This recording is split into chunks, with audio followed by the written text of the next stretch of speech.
hard work pays off. Dreams come true. Bad times don't last, but bad guys do.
Welcome to OSW Review, the old school wrestling video podcast, filmed in glorious grapple vision and encoded in blast processing. We chronologically critique wrestling storylines, pay-per-view by pay-per-view. This is your boy, the sorcerer of smoke and mirrors, Jay Hunter. Joined as ever with the master of mirror spots, V1. What's the crack? And the renegade of roids, OC. Hey, video. It's OSW 108, WCW Halloween Havoc 1998, and it's coming up right now. Welcome, knackers! Hey! Happy days are here again! Hey. Oh, how is it going, V1? It's going fucking great. Watched a lot of 1998 WCW and I am ready to give out. And OZ, how are you, sir? Grand, yourself? Excellent. Oh, really happy. Finally doing this. Oh, here we go. Let's fucking do it. Oh, and OZ, one last thing. Mm. Another day? Go on. Another dollar. Yeah. Another dollar. Yeah. Another OSW tattoo. Oh, me meow. Oh, dear. I mean, I'm conflicted now. I'm conflicted because I adore OSW tattoos, as you know. It's my favourite thing about our show. But I hate What Bar. So I'm really conflicted because it's a What Bar tattoo. Oh, I like the cross hatching, the shading on it. Oh, it's fantastic. It's very nice. Yeah, it's fantastic. I love the. You hate my T-shirt. Colouring yes. Right now, Steve. I love the colouring on the word bar. You know the bar cans. They do like the cream soda and things like that. Yeah. I think that they have like diagonal lines on it as well. So it's a good little Brucey bonus thing that if you notice it, you'll kind of mark out to. Ah, so what does Kass write here? So, does he have anything for us? Any kind of group of prospects hanging around outside having a smoke? So Kass writes, just stand back. Yeah. That one. You guys got me through quarantine in its early stages when I fell into a depression. I wanted to honor you for getting me through a tough point. Here is my boy stable. Oh, thank you, mate. Yep, you're welcome. Okay. 6. I did most of that, by the way. 2.5 time depression cure. Motherfuck, Steve. Gotta bleep that. Okay. Coming in at 6 and 5. Oh. We have tag team boys. I love tag team boys. So, Chronic, Brian Adams and Brian Clark. Fantastic. Yeah. Big boys. Beefy. Brief. I only saw them in the invasion and they were buried and I don't think they deserved it. Okay, they had a bad match. Guess what? So did Taker and Kane. That's very true. They were also in the match and they were also shit. So they didn't get buried, did they? To be fair, Taker at that time was breaking down as well. He wasn't in the best shape. I mean, to be fair, it's mostly Chronic's fault. Even though they were both in the business for a long time, they were both green and just not very good.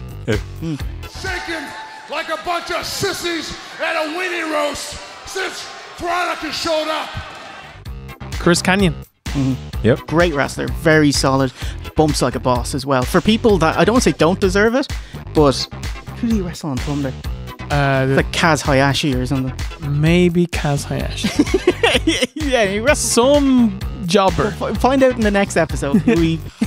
Bumping for cruiserweights, despite being a monster of a man. So big thumbs up to you. Yeah, dude is huge. Had a good look. Fantastic wrestler. Innovative. Should have been a bigger deal than he was let. Yeah, prime boy.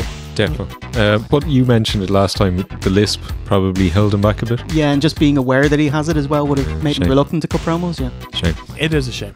The Mortis now is horrible. Yeah. It was great for me personally, looking back on it. But if you're in '96, jeez, like I love Mortal Kombat, but that's so lame. Didn't like it, man. He's got a little jester, the skull with the jester cap. I was like, you're not going anywhere without me. Big time. Number 3, Vincent. The ROH guy, not Virgil. Oh, controversial. Keeping all the money in his wallet this time. Oh. What can ROH offer me in terms of unlimited breadsticks? A free bowl of marinara sauce to go with it, Jay. Oh, okay. How does that sound? Okay. Vinny Marseglia. Oh man, I don't. Vinny, yeah. Okay, I actually know the name. Oh yeah, he's from Impact, but after you would have stopped watching. Yeah, Ring of Honor, 6-time world champion. Six-time tag champion. What do you think of his tattoos? Yeah, that's significant. Full on sleeves, yeah. Yeah. He's got a good look. Okay, Jay, get your dukes up. Oh, gonna have a fight. Oh dear. Test. Oh, I thought the second time in a row. Wow, my boy gets around. He's a everyone get boy shots. Get tested. We don't know what this guy's carrying. Get tested. If he was around, what an amazing gimmick. Why did he never have it? Obviously, I'm just going to bring up everyone go watch King of the Ring 2002. Himself and Brock Lesnar battered the shit out of each other. Made better because Test is obviously on his way down because he had his big thing in 2000. Brock is on his way up. He's a little bit better about it. Let's tear lumps out of each other. Thumbs up. Oh, that is at least the 16th time you've mentioned that match on this show. It's really good, It's almost as good as I haven't been mentioned in 2 episodes. Slice it again. Keep flying. Paul. Oh my god. Excellent. I want everyone to have Test as a boy. I think there should be certain kind of social housing as part of the stable. Apartments for year-round boys, evergreen boys like Ed Leslie. Yeah. He should drift in and out whenever he wants. Oh, it's kind of like a retirement home almost. Yeah, but I don't want him staying like a halfway house. Yeah, I just going to say halfway house. Yeah, perfect. He can't leave his gear there. Yeah, he has to move on. It's like during the day you have to bring it with you. You can bring it when you're going to sleep. Come back, have your soup, go to sleep. But in the morning you have to. You have to take your sheets and go. You have to be out by 10:15. Oh, gotcha. He can live in the B&B, the boy and breakfast. Or the bed and boy. See what you've done here, Kass. If you go to the bed and boy, when you leave, you have to get tested. Number 1. Yep. Prime Boy, one of the greatest wastes in WWE history. Could have been something special. We know it. I'm not telling you something you didn't already know. Sean O'Hare, yeah. Devil's Advocate. Yep. Fantastic. God damn it, Piper. Yeah. Fucking ruined it. Whatever you got. Brilliant. Great athlete. We've said it. We've talked about him several times. Just fantastic. Crazy build. Yeah. And he literally had everything. Promos not great. I mean, his backstage stuff his vignettes are awesome. Yeah. Promos wise, not great. It didn't work in real life. No. To be fair, he never got a chance to go out there and cut, mid card to main event level promos. And maybe, after 6 months he would have gotten awesome at it. But unfortunately, they took away his gimmick and they put him with Piper and it fucking died. Weird. Absolutely died. What a strange decision. He even took away his suit. He had just had a black jacket on. Yeah. It was a bin bag. It was a meow bag. See, the problem is it's a 0 or 100 gimmick. They're either going to shoot him to the main event or nothing and die. And there we go. Yep. Yeah. Great boy. Fantastic boy. Thank you for bringing the boy to life. Yeah. Hey, I'm not telling you anything that you don't already know. So read out the old Castle stable there. He has top billing in the boy and breakfast. I love that gimmick. That's solid. Brian Adams and Brian Clark, Chronic. Chris Kanyon, ROH Vincent, Test, and top billing number 1, Sean O'Hare. There's a team going on. A lot of beef. And he just finishes off here. He says, P.S. I'm also from Maryland. Hey! I find it funny that I'm not the only one in Maryland with an OSW tattoo. Yeah. He says he knows that it's been a running joke for the past few episodes, but you guys saying Maryland cracks me up immensely. You guys are absolutely amazing. Keep up the whopper work, all of you. Kass. Oh, we're in Maryland. Baltimore, is it? Or, do you know? Very good. Oh man, Whopper Stable, Whopper Tattoo. Thank you so much, Kass. A winner is you.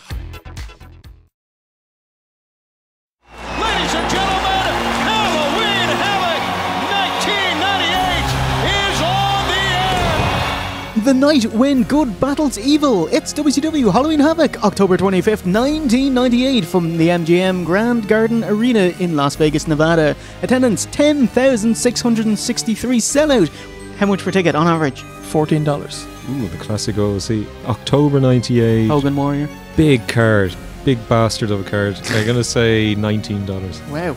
$30.81. Wow. Yeah. Okay, that's amazing. A gate of 328,555. 270,000 TVs tuned in at home. How many paid? We'll get to that later.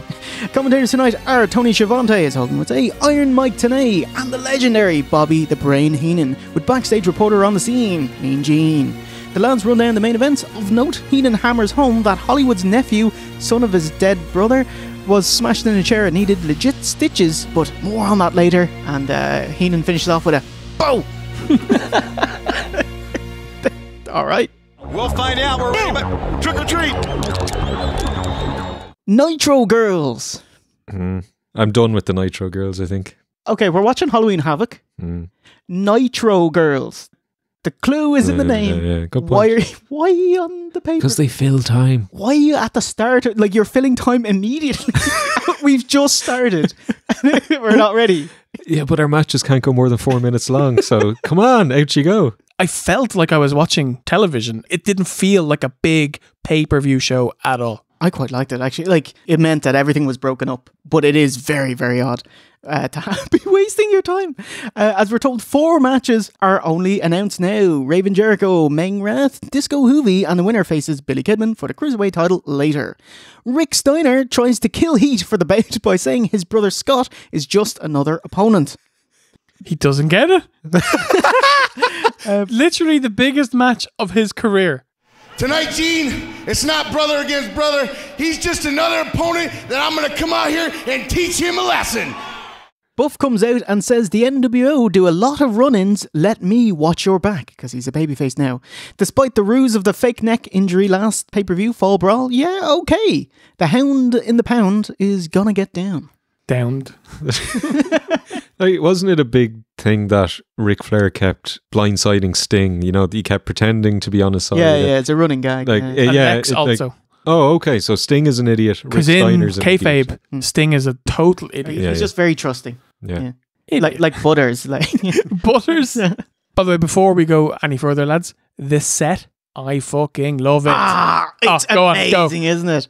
I just said, yeah, because we're wasting time for 10 minutes, we get a good pike at the Halloween Havoc set. This is my favourite wrestling set of all time. Because Steve, top 10 favourite sets. Nice. So, clickbait. Like, I'm a sucker for physical sets, not a giant LED board with changeable graphics. Like, the creativity, planning, and novel nature of actual physical props and things made just for it makes the whole experience so much more fun, more real, less artificial. So let's get to them. Armageddon 2002. It's kind of a wasteland set. Like, it's kind of a garbagey set, but I swear that they made it just so they could have Kane's entrance blowed up and set fire to it. Nice. But otherwise a bit of a crap hole for the other 2 hours 58 minutes of pay-per-view. Oh, pay-per-views being 3 hours. What a time. Number 9. King of the Ring 2001. Is this one with the massive chair? It is, Oh, yeah. Sticking with the kind of king throne theme, but it's more of an electric chair and had the frosted glass panels on the side, just in case anyone's feeling froggy, wants to test the tensile strength of it.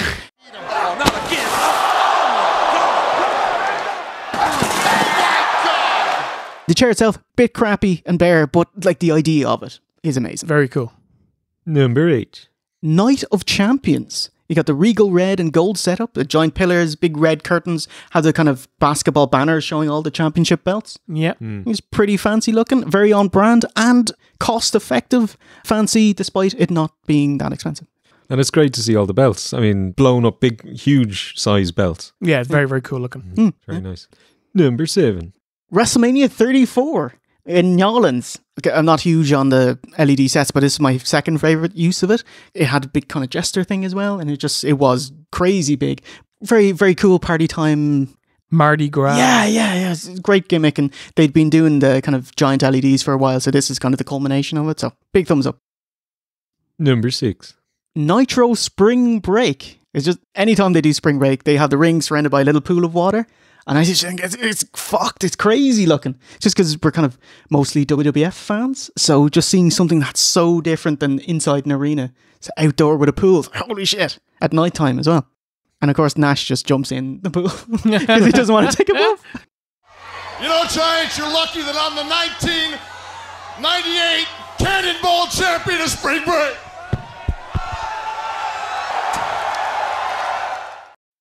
Number 5.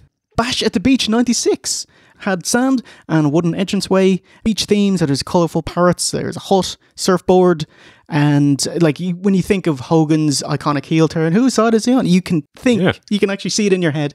This is what the set looks like in the background as well. Thank fuck they had a decent set for that, because it's one of the most overplayed moments in history. That's a different top 10.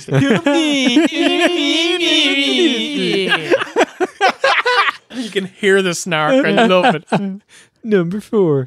WrestleMania 33 in Orlando. Yeah, this is one of my favourites. Massive ramp. Universal roller coaster thing in the background. Very cool. Yeah, the whole theme park ride theme is like amazing. They put a lot of effort into it as well. Loop-de-loop, and they kind of have the Universal sign for WrestleMania. Yeah.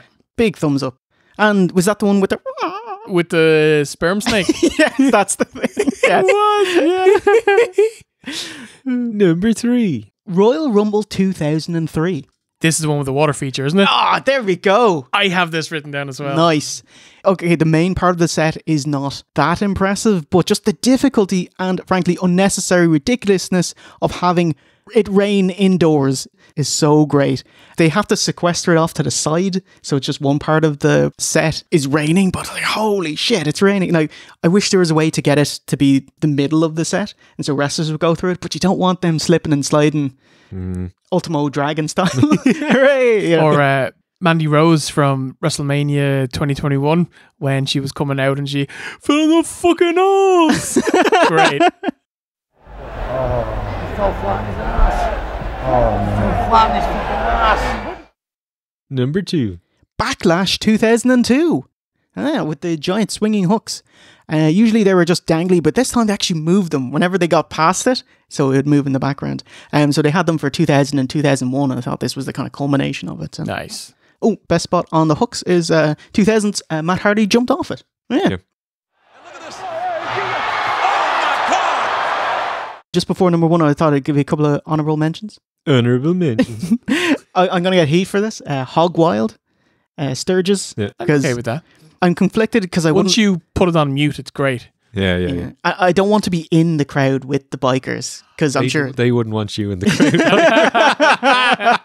Because like I imagine it's quite smoggy and you're just breathing in fumes all the time. Awful. Yeah, and you'd have a headache and Yeah. you'd be dizzy. Yeah. Coming out of it. But as like a pay-per-view watcher, I think it looks great. The aesthetic of it, nice outdoors, and I don't know, it's like a scene out of a movie or something, you know. And just want to say Starrcade 97 with the whole gimmick, like sand-coloured broken Pantheon set. Fantastic idea. Didn't really go far enough. Like if WWE did it, they put a lot more money in, then it'd look amazing. But anyway, love the thinking behind it. And number 1. Halloween Havoc 98. Oh. Yeah. Giant inflatable gargoyle demon, hands on a big pumpkin with the logo etched into it, mausoleums on each side, tombstones, dry ice wafting throughout the show. Wafting. Fantastic look. I thought so fitting for a Halloween pay-per-view. It's awesome. I love it. And I cannot argue with that being top spot. Yeah, very good. The wibbly wobbly. Yeah. I love it. I loved it. Yeah, I mean, It should be hokey and stupid, but yeah, it was really cool. Was there a big Snickers sign on the pumpkin? Yeah. That took away from it. There's Snickers sign on all of the branding for the Halloween Havoc, unfortunately. Yeah. And it's not Halloween Havoc, it's actually Snickers Halloween Havoc. Yeah. But yeah, awesome set. You enjoy that one? I love top 10s, you know? Top 10s. We salute you, our half-inflated Dark Lord. Oi!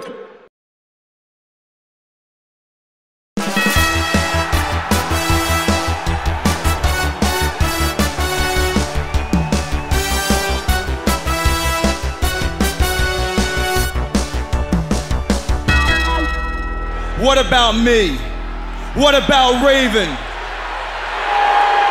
Our inaugural contest is for the TV Championship. It's champion Chris Jericho versus Raven. What theme song did you get there? Oh, I got their fed themes here. Right. Yeah, we got like, I get a lame dick, suck my cock, lame dick. Suck my lame cock. Wow, it's all coming together. Because now you got the Nirvana rip-off song, the come as you crumb, as you caw, as you make bird noises. If we were to sing that, would we get picked up by the algorithm? No, we'd be fine. Well, not the algorithm, whatever they use. No, we'd be fine. See, the key is just to sing it off tune. Come as you are. That's just an original hit, Steve. Yeah. It's Raven. He's on a losing streak, but it's not my fault. He says, I wasn't booked to wrestle until I came to work, so I'm not doing it. See you later, mate. Lame dick, Jericho. Sporting the top ponytail he'd entered WWF with. Yeah, it's very cool. The pineapple. Jericho rallies the Jerichoholics, goads Raven by calling the flock the biggest rejects, and he's a loser. Foot on the chest, come on, baby. Classic Jericho hangman, jump off Bret's turnbuckle, kick to the outside. Classic OSC, brawl on the outside. Remove turnbuckle, jumping nothing into a powerbomb, catapult into the exposed steel, and jumping bum clothesline. Jericho denies a German suplex, that was never happening. Roll forward, applies a lion tamer, deny the win. Raven hits the even flow DDT, denied the win. That's his finisher, you fucking jobber. Kicking out of the finisher in the opener. The match, so this match didn't even have a build. That's former flocker Canyon's cue to interfere, gets clocked, and Raven gets caught in a second lion tamer and immediate tap. He was trying to even go. He's got the, and he taps out immediately. What'd you think? I do like both wrestlers. I think they're good, solid wrestlers, and they eventually got the fans into it. But then I wasn't a big fan of the finish because it's WCW. Someone has to run out. You can't just beat someone, even someone who's on a losing streak. I thought it was okay, apart from obviously a lot of brawling initially. Eventually a match broke out and it was enjoyable. But yeah, Jesus, Raven, man, it's not a good look. So Jericho kicks out of your finisher. Then somebody interferes on your behalf, distracts Jericho, which usually leads to the finish with the heel picking up the win. Jericho has none of it, lion tamer and immediate tap out. I'm not sure that was necessary. So yeah, he looks horrendous. Jericho does not look any better coming out of this match than he did going in, but Raven looks considerably worse. So what a shame. What a pittance, Steve. In the weeks following, he'd do this gimmick where he'd be scheduled for a match and it's like, I don't want to be in a tag against the Armstrong brothers. I'm not doing it. I don't want to be in a match with Scott Putski. I'm not doing it. So you can just have this match without me. Raven, where's your ma? See, Raven had a bit of creative control, usually reserved for the likes of Hogan and DDP, and finally got to do this angle after weeks of not wrestling, citing his difficult childhood. December 21st Nitro, his ma shows up and pleads with her son to come home to West Palm Beach and get help. See, it turns out that he's actually a trust fund baby and he has 3.2 million waiting for him. He spends the next 2 months not wrestling, but at home with his upper-class mom being a stroppy teen. I don't want to see the treatment. I don't want to go back to the institution. I don't want to talk to you because you're aggravating me. You know, it's really not all about what you want. It's like character murder, though. Oh, he's done. But it fitting with his obsolescence and acquiescence to this match will not occur. You know, it fits, you know. Fancy Sandman is there in his polo shirt and glasses. Actual Sandman, Hank? Yeah. Oh, wow. He calls him Jim. That's your mom, man. You don't need to disrespect her like that. Shut up, Jim. Hello, Jim. Hello, Canyon. He even took Canyon shopping. In the end, he returns to wrestle with fancy shirt Canyon and sister valet Chastity, who was his legit mate who was in Raven's Nest in ECW, who would be fobbed off to the Sandman when the angle ended pretty quick. Yeah, horrendous angle. The best bit is Raven turning to the camera and saying, "What a mark!" It's like, yeah, in '98, great stuff. But yeah, you killed him now. So oh, he's done. Yeah. And he wanted this angle. Oh yeah, this is his big thing. This is his his baby. Yeah. He wanted to kill his own creation, I assume. I want to kill my own creation. A little dose of bollocks. What a mark. The television title. Fans, don't forget that we are going to... Oh, we're going to be in a...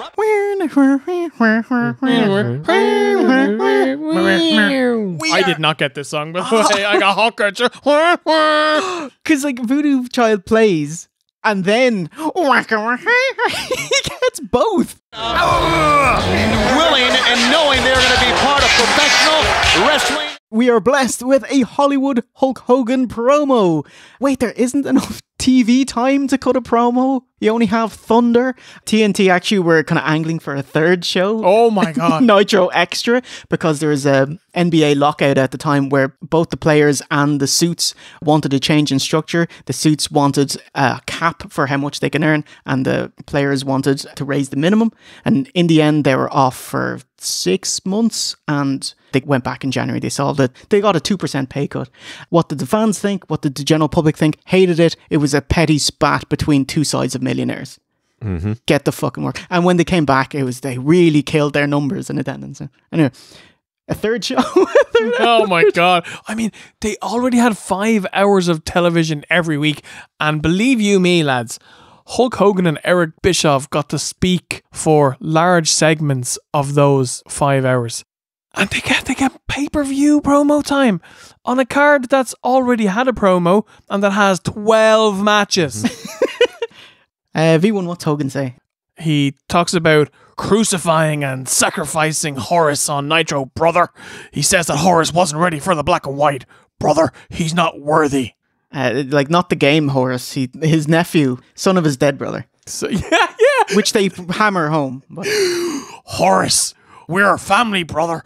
Me and you, we have the same blood in our veins, brother. Your dead father, my dead brother. Your dead father. One's legit brother and one's kayfabe brother. Because he's his nephew brother. What kind of... His family tree is a shrub.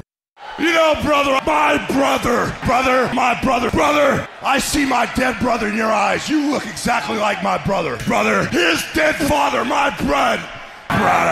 You don't have to say that, brother. I know you love me. Yeah, I did like it because he's talking and they just cut to the Nitro footage, but they leave on the audio, so it's a Hulk Hogan promo over footage of Hulk Hogan promo. Yeah. You have to be worthy to be an NWO White. And brothers... So what do you think of Horace Hogan being the key to this show? It's like Jar Jar being the key to Star Wars. Horace Hogan is the key to Halloween Havoc. Like, it's about Horace Hogan. I never thought about that, but you're absolutely like the last week of World Championship Wrestling is being built around Horace and his big pudding head. Match number 2, it's Disco Inferno versus Juventud Guerrero. No. Wrath and Meng. Meng. You serious? Yeah. Oh, yeah. Because you were watching... Okay, I'm watching the WCW home video VHS, which is 2 hours 51. You're watching the network version? I'm watching the network version, which is 3 hours 15. I know, I see. You're watching the Orare 99. Yeah, it was on the screenshot Jay sent me 3:17, but then I started with 3:47. So I was wondering where the extra half an hour came from. Okay, some of it was Bischoff, some of that was Jay. WCW home video, they don't want to spring for 4 hours of a videotape, so they cut mine to under 3 hours. Oh, could they not just have had a regular 3-hour tape? Slap it on long play. Or extended play. Yeah. Don't tempt them with 6 hours. You get that extra hour and it just looks a little bit shitter than normal, you know? Long play will give you 6. Extended play will give you 4. Oh, perfect. Okay. So, honestly, I didn't see the match. You'll have to tell me what happened. That's hilarious. Well, luckily, not much. Meng comes out first. He's got his hilarious Brillo pad mullet. And then Wrath comes out and he jumps at him right away. Bit of a brawl. Lots of punches. Lots of kicks. Zero heat. Wrath hits like a top rope, like jumping shoulder block, a cannonball from the apron to Meng, who was outside, which is quite impressive for someone his size. Backbreaker from Meng. The fans go quiet and there's some audible, boring chants. Yeah. It's very early in the day for fans to get bored. Like, you're literally 15, 20 minutes in and they're already checking out. Wrath hits a big sunset flip and we get in a Hello, Meng. Hello, Meng. Wrath hits a terribly awkward meltdown, his pump handle slam. You can see them audibly say, "Are you ready? Yes. 1, 2, 3. Hits the meltdown and gets the 3 count. Fantastic. Riveting. Thank you, Stephen. What do you think? How was this match? It was not terrible. You know, big beefy boy battle. And nice to see Wrath win, because I prefer him over the little bitch Meng. Little bitch. Yeah, what are you going to do? Come at me. Come at me. Fly over to Ireland. Come find me. I have expunged all of my social media. He's trying to find him. Can he get him up in it? Meng over 300 pounds. He got him up! He got him up! Yes, he did it! 1, 2, he beats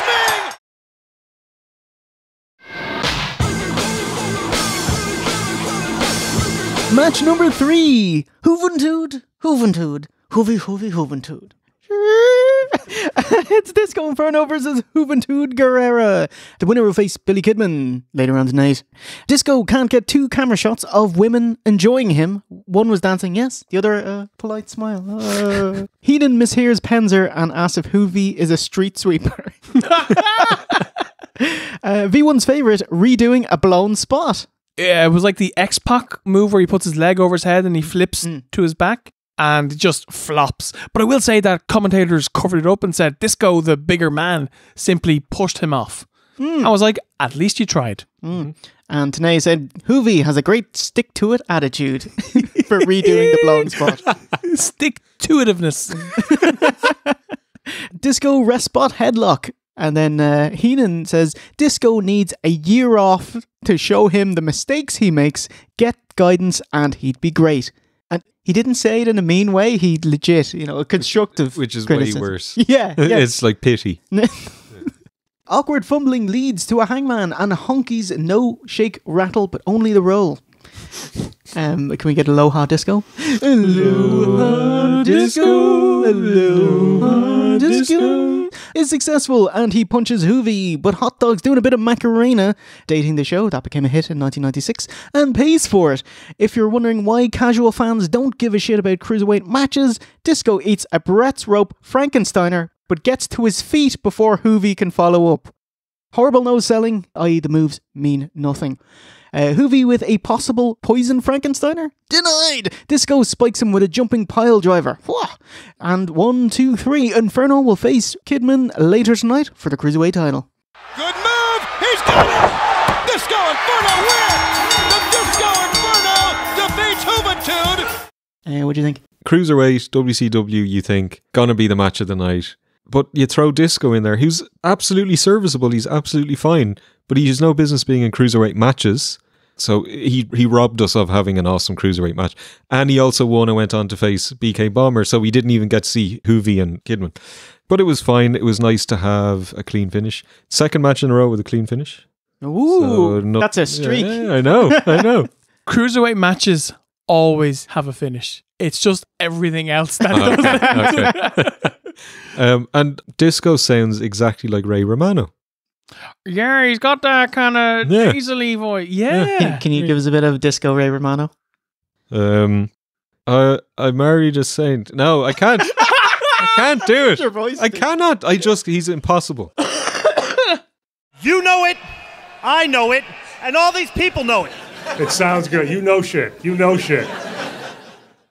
More time racing with the Nitro girls. They're not. What? Lee Marshall was talking to Billy Kidman backstage. Wait, did they have the Nitro Blast on pay-per-view? Pretty much. Just seriously, they're just throwing shit against the wall and asking questions. You know, like you as the fighting babyface. Do you think it's fair that these have to wrestle first and they're going to be more tired than you? And then as he goes to answer, they just cut. And they gave him about a minute and then they got bored. They didn't immediately cut away. Like he had a chance to say something meaningful and he just failed. Blew his wad. Yeah. It's like putting a mic up front of Neo, is it? Yeah. Do you want to say? No, yeah. No, okay. Oh, do you remember the editing that I had to do to get his one promo? Her sweet. Yeah. You see the sun jumping across the sky. As you see the stunning Nitro girls in the ring. More time wasting with the Nitro girls. They're not even hiding it by like promoting the girls doing signings or appearances. Like 3 of them, Che, Fire and Whisper, are about to be on telly on The Dating Game. You don't mention it. Heenan enjoys the pseudo strip show and tells the lads to shut up, stop talking. When he's looking at it. I don't want to think of Shivani when you're looking at these girls. Brilliant. What were we talking about? Hey, both of you, shut up. I forget.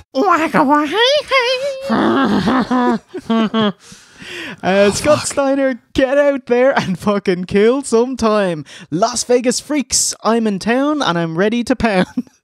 Hey, let's not have that blood feud match with my brother after all. Let's turn it into a tag match. Rick and Buff versus Scott and Giant. And for the tag team titles. Since when? Our last show, Thunder, was 2 weeks ago. Where's your belt? Well, Jay, Giant and Hall are champions and Steiner is subbing in for Hall. Very good. So Scott Hall can't wrestle tonight. Not now he can. Later maybe. Okay. Like he's 95% there. He's like a torrent. Basically, it doesn't work until it's 100%. That was so nerdy. Fucking hell. Oh, very good though. Giant flubs. Rick is a barking dong who's got no bite. What's a dong sound like? I was thinking. Is there? That's like Ric Flair when he's the helicopter. Yeah. Okay. What would you go? What's your sound?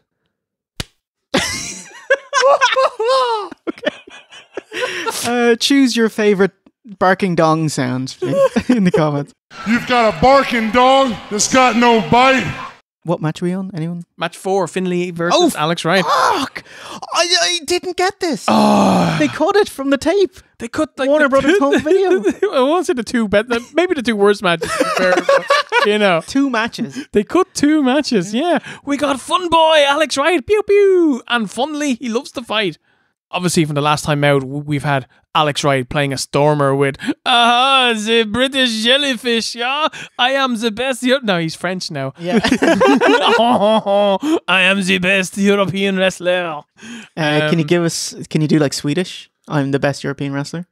I am the best European wrestler. It's pretty good. Russian? I am the... No. Yeah, that was it. Yeah. I am the best. I'm the best. You're be the wrestler. Oh man, you could have a GTA screen. You want to go bowling, Rob?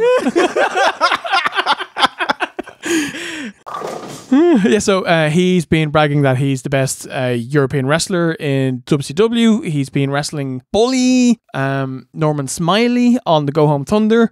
Finlay wrestled Bulldog on the Go Home Nitro, which of course Alex Wright interfered, but then got battered by Finlay, which sets up this match to finally decide who is the best European wrestler in WCW until tomorrow night, where they wrestle again.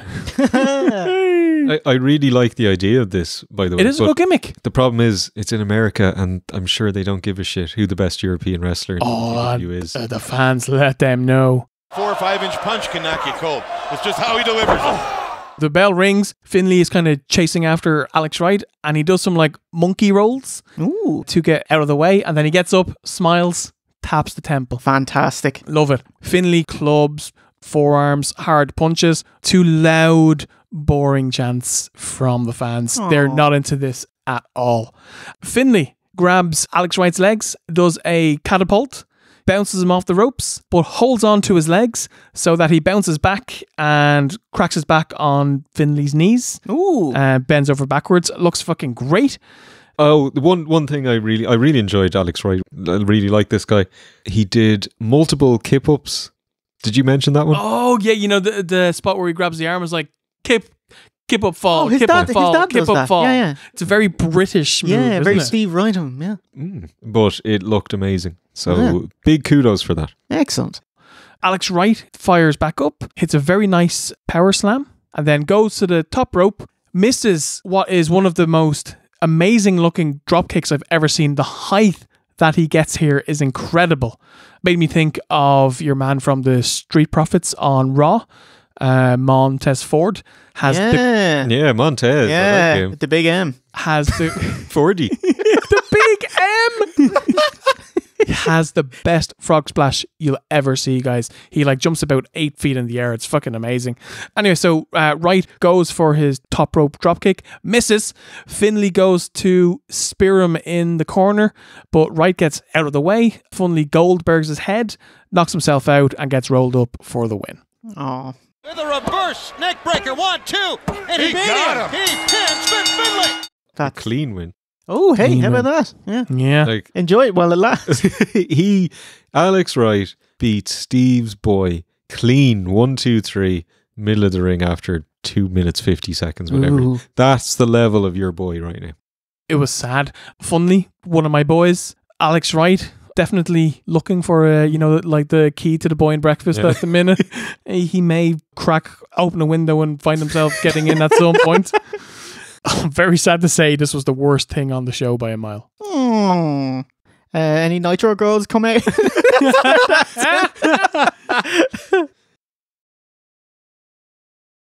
The sign man himself loading.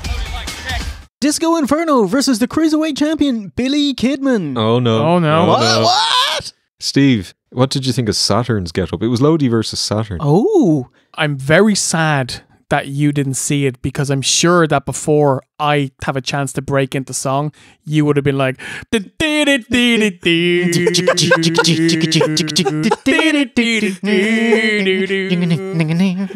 it was the most Blue Oyster that there's ever been. So he comes out with this leather flat cap kind of thing. Beret. A leather beret, and he's got I don't even know. Do you know the wooden lattices on the front of a house that, you have the vines on? Yeah. Not a lattice, a trellis. Ooh. Nice. He's wearing one of them, basically. Material. It's a trellis vest. Like, It's kind It's of a vest. metal. oh, like a bicycle chain. Yeah, a bit. Yeah. Yeah. Oh, Jay, do you know these like boxing glove things where you press the button and they come out and they punch? Cartoons. Yeah. You know the crisscross metal that goes in and out? Yeah. It's that, but just, in vest form. Oh, mate. But it's magnificent. Yeah. Yeah. Okay. It is great. Okay. How's the match go? So the match kicks off. Someone comes out. I don't know if this was a shoot or if this was part of the match, but you know the way that they have the ladies who will come to the ring to like take the wrestlers' jackets back. The valets. Yeah. So someone tries to take Lodi's signs, and he basically looks and goes, "What the fuck are you doing?" Like, These are my signs. I was like, I need them. It's all I've got. Without them, I'm nothing. And The 6 cents worth of paper. so he leaves the ring, chases after her, and he gets her down at the end of where the crowd are. He grabs the signs, right? He doesn't tackle her. Does he? Oh, it'd be fucking amazing if he did. He goes back to the ring, gets battered a bit, and then she does it again. She tries to take his signs for the second time. He gets caught in a lovely belly-to-belly suplex, a pretty scary-looking T-bone afterwards, where he kind of lands on his like neck and shoulder. Saturn picks him up, hits the Falcon Arrow and the Death Valley Driver, and gets the win in like a minute. Goodbye, Lodi. Count on with us, fans. It was total domination by Saturn.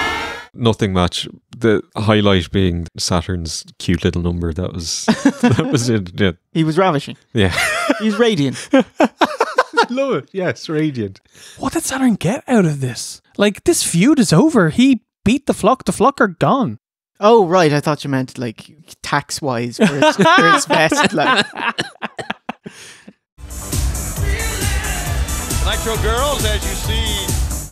Nitro Girls, time wasting number 3. Oh my god. They are earning their paycheck. How much, you say? Nitro Girl Che was on 50 grand a year. 3-year deal with 500 for valet and physical. Che says she still gets royalty checks for Ready to Rumble. It's quarterly and like 60 cents, but hey, it's something. That's awesome. It was more substantial at one point because she had a speaking role.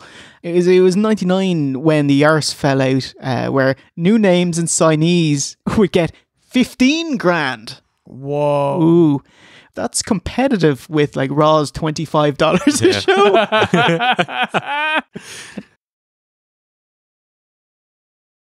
Mattel Electronics presents B-17 Bomber.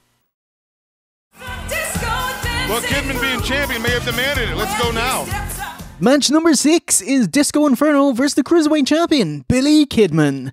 Wow, so yeah, Disco back out pretty sharpish for his title bout. That's hardly fair. It's been like, what, 20 minutes? For me, it was just the Nitro Girl swarming.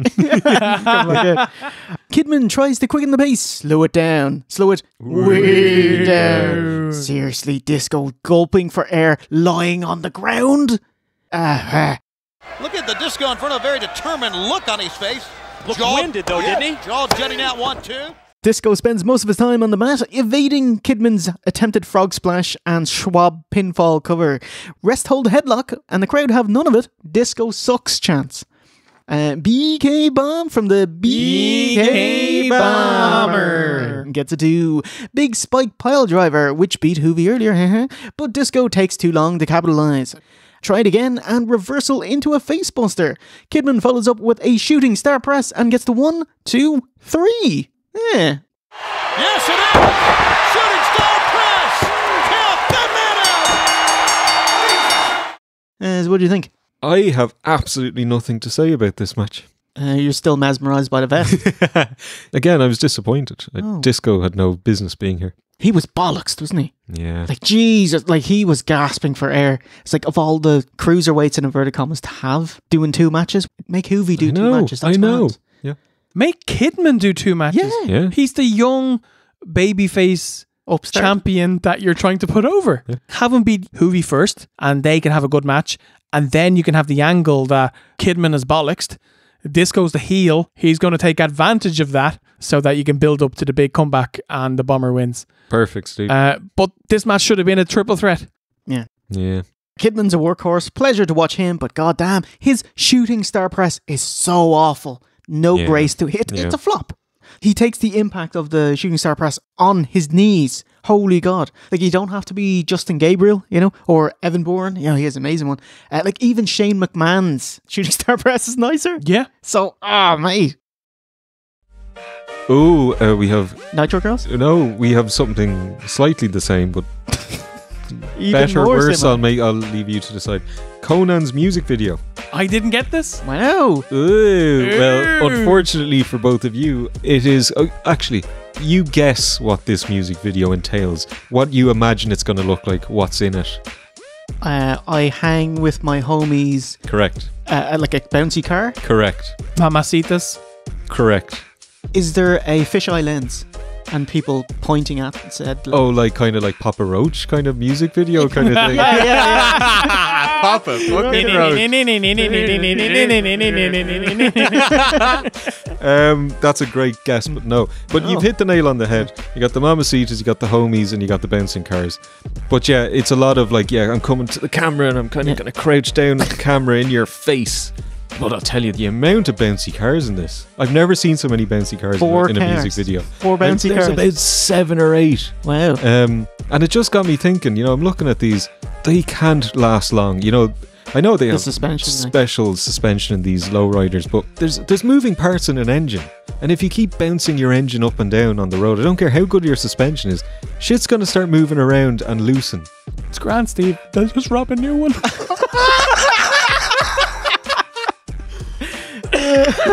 I'll leave it up to you if that gets in. That's it. We're done. That's that. I love it. That's out of it. Might have to bring back the long bleep. Haven't had that in a while. Ashes to ashes and back to dust. And before I go, fool, believe I'm a bust. Halloween Havoc continues. Next up is Scott Steiner and the Giant versus Rick Steiner and Buff Bagwell for the NWO's tag belts. If the heels lose, Scott has to wrestle Rick for 15 minutes. Buff is wrestling in his Hilfiger jeans because he wasn't prepared to wrestle. Kayfabe. Although in Shoot, every wrestler shows up with their gear in case this exact thing happens. As always, he is in fantastic shape. Conversely, the Giant, the OOC special... Yes, you thief, you bastard. Is so out of shape, he's now wrestling in a t-shirt. Oh, sorry, I hate this, but I thought you were going to talk about the other thing he does. Which is? The real OOC special. Yeah. Which is walking to the ring having a smoke. Oh, yeah. Which I love, as you know, but fuck you, that's my thing. And then, it's one thing walking to the ring, because you can kind of conceal it. But he's standing at ringside and the camera's on him and he takes a big drag out of it. But he finishes that smoke. Oh no, it wasn't a gimmick. He just hadn't finished the smoke and they said, get out there. Oh, fuck you then. I'm going to finish this out there. You said there was 8 segments to go. What I didn't have time. Yeah, he's like, finished. What's it? It's October. Sure, I'm out of here in 3 months. Anyway, so fuck you, lads. You got to admire the balls on him. And I'd bet you anything he went backstage and nobody said a word. Yeah.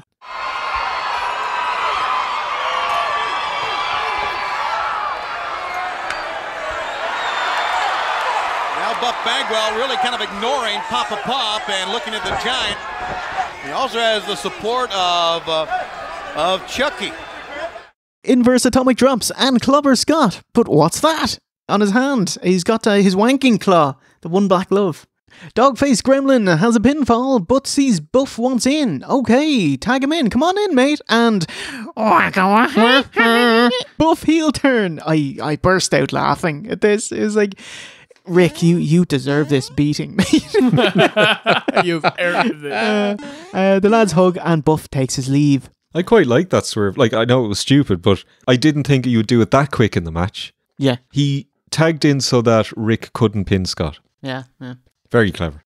It's 2-on-1. Bia from Scott. And Giant hits a decidedly un-Giant-like Russian leg sweep. Rick fires up and gets cut off with a low blow in front of the ref. Shavante says, WCW, the rules, they go out of the window sometimes. Ridiculous. Crazily, Big Show tries to top rope drop kick and is so big, has trouble finding his foot placement. You like this spot? Awesome. Amazing, yeah. Like, it doesn't get any better for Paul White after this. This gives Rick time to recover and he missile drop kicks Scott. Oh no! Clothesline, and follows up with a top rope bulldog. 1, 2, 3. Wow, huge pop. Rick with a massive babyface win, capturing the tag belts by his lonesome.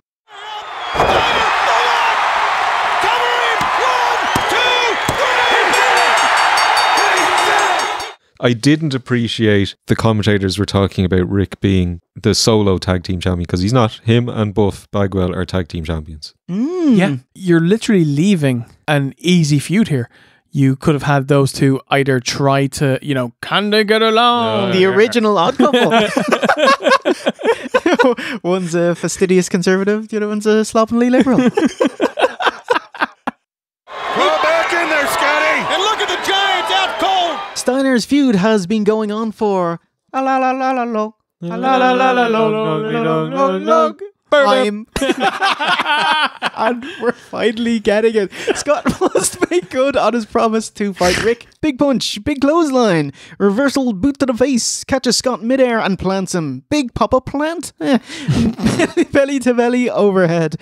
Fan jumps the ring. It's a guy in a suit, a Bill Clinton mask. He gets a slapjack from Stevie Ray. The slapjack he gave him. Stevie Ray came out with a slap. Oh! So Stevie Ray hands Buff a slapjack and wallops the ref in the face. A bean-filled whack bonk. And the ref takes an amazing bump. Like a professional, I assume this guy was a professional wrestler at some point, because that's a proper professional wrestler bump. Well done, sir. No. So Rick keeps on fighting. He throws out Buff and then hits his move on Scott. And they still count it and the bell rings. Oh, yeah! Steiner Bulldog! Nick Patrick's in! And Rick Steiner wins! I guess we know who the bad is Steiner and the black is now. New ref. Nick Patrick, 1, 2, 3. Rick wins again. So, what the, like, the match was a DQ and then the match wasn't a DQ. So, what was it? Like, tell us what's going on, lads. Nate, this is how Goldberg got a streak up so quickly. If you have one scheduled match, but you win 4 times, you know? And this is the big blow-off to this blood feud between these two brothers. Is this supposed to satisfy Rick? Is this the revenge he was looking for after all the shit he's been put through for the past year? What a terrible end to this feud. Okay. This feud had the most heat coming into this card. And this match and the tag match were very heated and the fans cared for it. And then they just fucking run in, NWO, another swerve, ref bump, multiple members of a stable come in, and you get a non-clean finish that doesn't really put the babyface over. Like all of those things are literally in 1 or 2 sentences what put a company out of business. So they did it over and over again to the point where they ran off all their fans. All I can think of is George Lucas and like a horse hog. Horse is the key to all of this. It's like poetry. Right.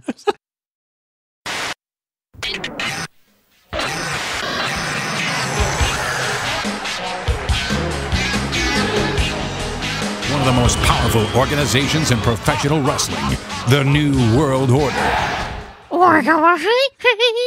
Build a package for the Outsiders breakup. Steve, what's happened in the last 11 days? Hall has been drinking. Yes. Tag match on the Go Home Nitro where Hall came out drunk and then Nash was seen staggering backstage. Also locked. He plays it well. Nash is a decent actor, you know? So he comes out and I have films. That's the opposite. So like Nash comes out and he's like laughing and joking and they build up to the spot where Nash and Hall both get tagged in. Nash gets his cup, he turns it upside down, he shows that it's empty. Then Nash hits him with a big boot right to the cup, drink goes everywhere, and it was fucking great. Wow. It was so good. Awesome. Let's go to the ring and David Pinzer. Ladies and gentlemen, it is time for the NWO. Good. Nice. Start by chucking your drink into Nash's face. You knacker. I'm going to have to wrestle Sticky now. And Pearl Harbors him from the front. Let's brawl on the outside. Bell to outside, OC. 11 seconds. I'll forgive it for this match. Oh. Because it makes sense. Okay.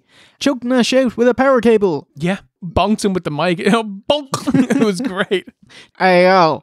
Cuts a mid-match promo. Scoot back to the locker room. I'm through listening to you.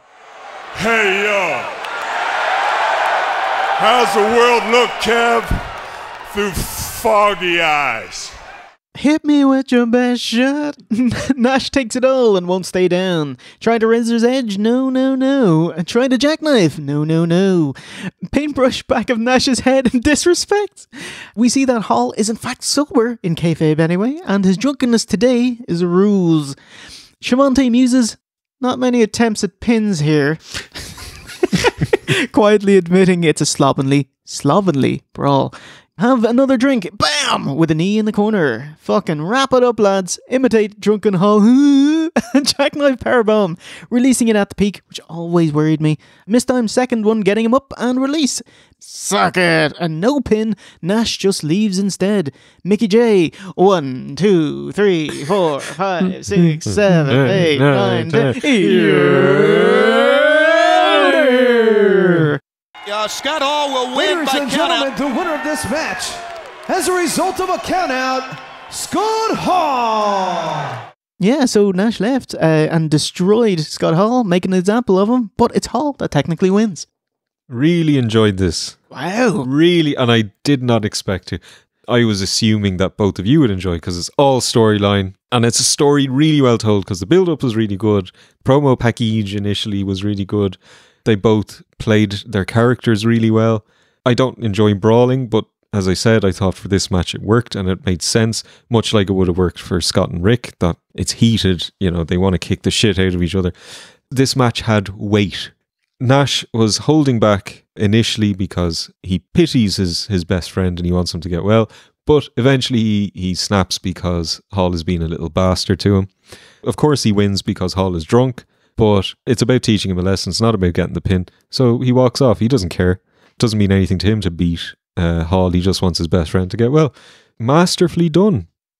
Throw in a corkscrew moonsault or two and you got the match. Wow. What do you think? I'd see Ook's point from a storytelling point of view. I'm totally with you. I really liked it. I thought it was clever. I thought it was well booked. It was well put together. It made sense. And it's going to go somewhere coming out of it. But the meat of the match, I was bored to tears. Yeah, exactly. Yeah. Yeah, I can see what they're doing, but holy shit, he's punching and gasping for air and lying down is most of it. But aside from that, like great kind of storytelling. Yeah.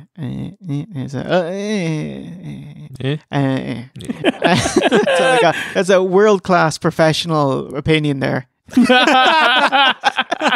You're paid for this. Hall is dazed and he just gets up and walks out. Cue the Nitro girls. Oh God, it's just like their fifth time now or something. The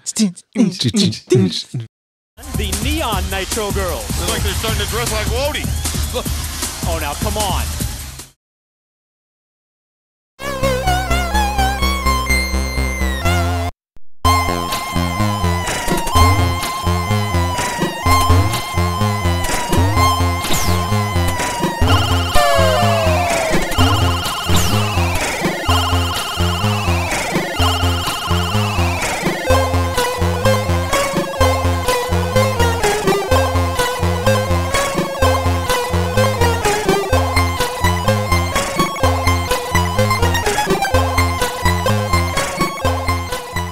It's the US champion Bret Hitman Hart versus Sting. Actually, if we go back on Nitro, cue Michael Buffer, and he's like, "Oh, the excellence of execution, the man with all the money. Here's Bret Hitman Clark." No fucking way. Oh, wow. 250 grand, please. Splicey. To face the reigning United States heavyweight champion Bret Hitman Clark. Bret Hitman Clark. Oh He loves his wrestling, does Michael Buffer, doesn't he? Oh yeah. He knows wrestling. He's a lifelong fan of money. So okay, talking about Buffer here. There was a Nitro Blast. Jimmy says to him, is it true that you actually legally own the term "let's get ready to rumble"? And I said, well, yes, it is true. I have trademarked it for use in sports and entertainment in English, Spanish, German, Italian, and I just want to look to the cameras and talk to the people at home.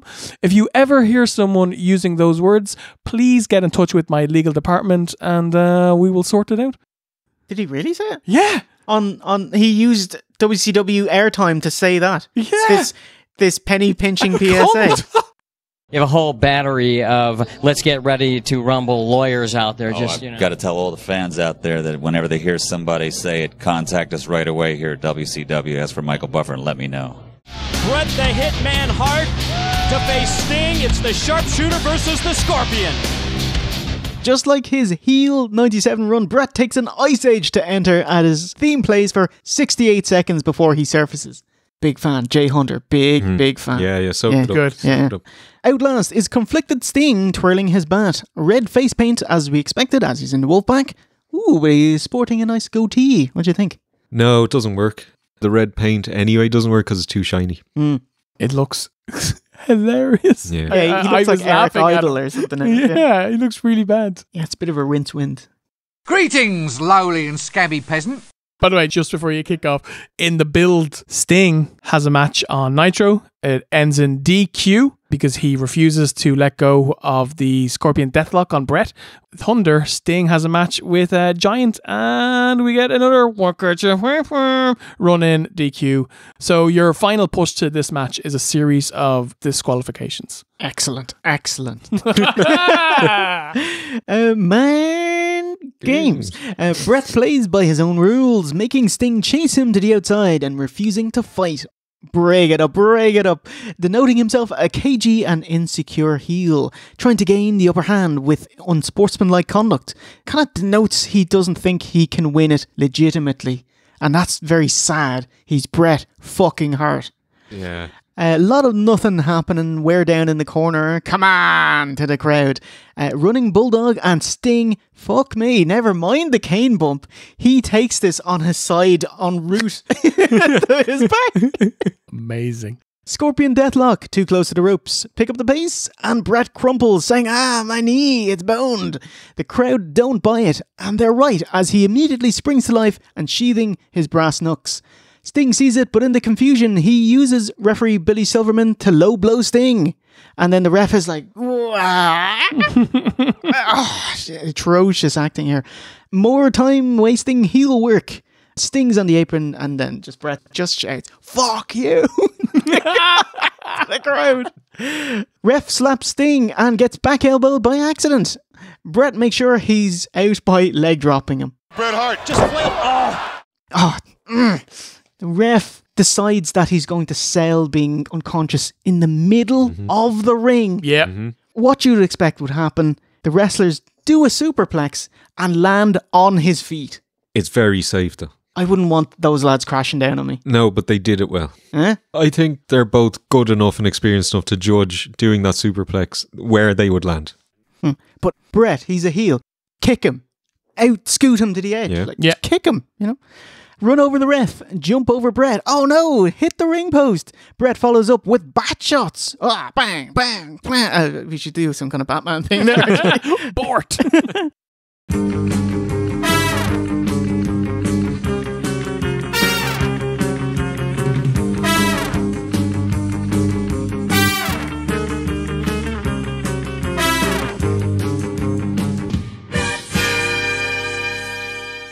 And a Bret's rope pinpoint bat bow. Bret revives the ref. Amazing dazed selling. He's like, oh. It's great, isn't it? And Hart locks on the Sharpshooter to an unconscious Stinger. Drop the hand once, twice, thrice. And Hart wins by ref stoppage. And then some weird, shitty Heart Attack cover plays. Like it's a different song. No, it wasn't. It's like...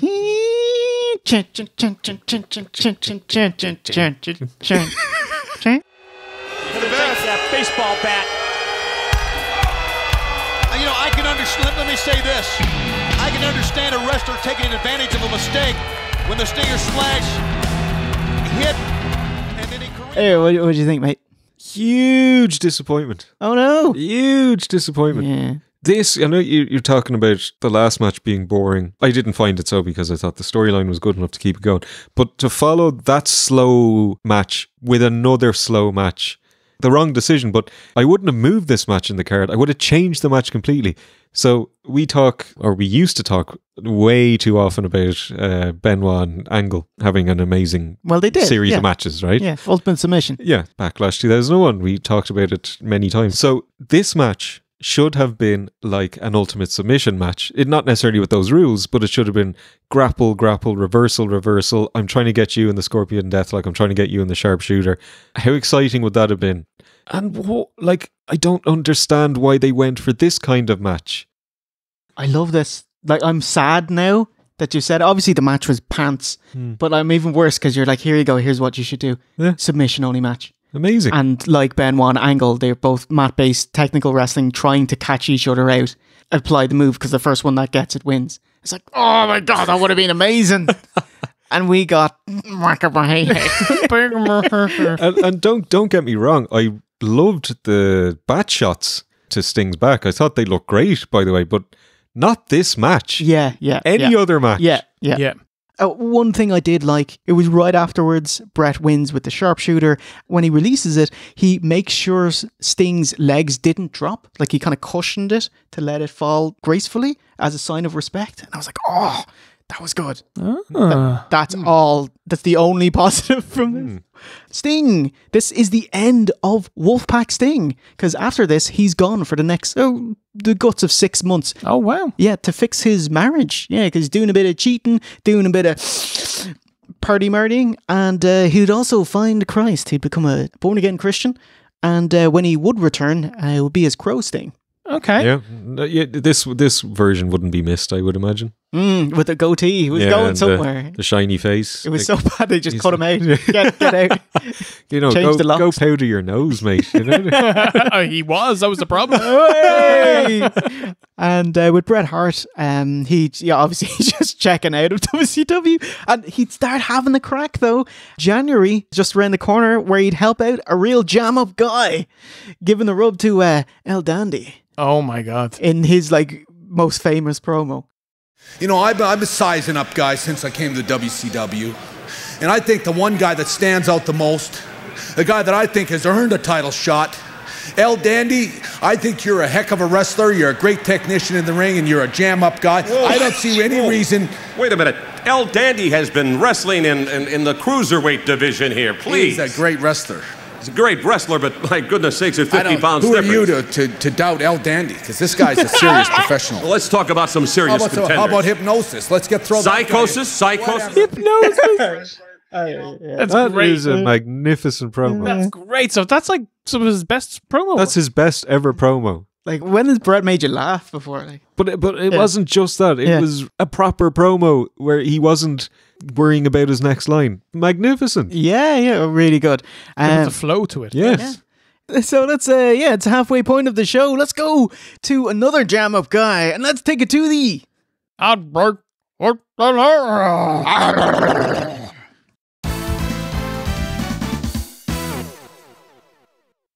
Hey, it's Fran here from WrestlingBios. Halloween Havoc featured some spooky shit in the past, but can you tell me which wrestler had to get Hulk Hogan to visit his home to get rid of some spooky ghosts? The answer's right after this break. Welcome to Chunkamania! Roddy Piper eats chunky chili beef soup with a fork! Fork! Paul, Mr. Wonderful Orndorff uses a spoon! Spoon! Fork! Let's find out who rules!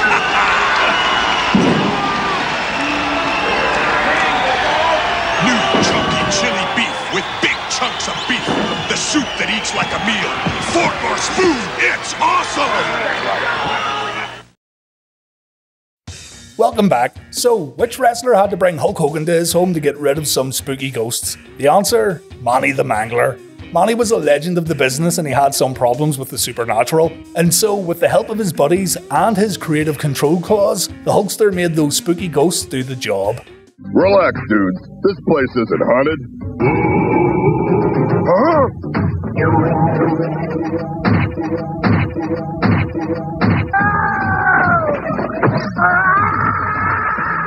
Grab him! Turns out it was Manny's wife who was fucking around and scaring the other folks who lived at the boarding home, all because there was some money hid inside one of their rooms. He hid $100,000 under his bed with instructions it be donated to the boarding house. Of course. So you frightened everyone away while you searched the room. I was out of money. Wait a minute. Mr. Wheeler used to stay in my room. Yeah, talk to your husband next time, you silly old bitch. And now back to the lads and back to Halloween Havoc.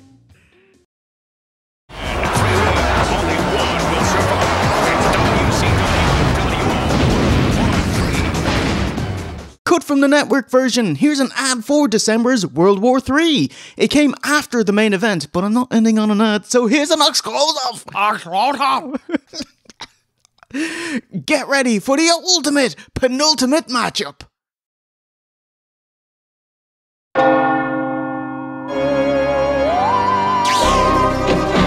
You get in the ring with Hollywood, and you get beat.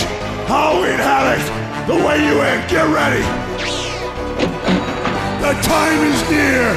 You have opened the door to the Warrior's hell.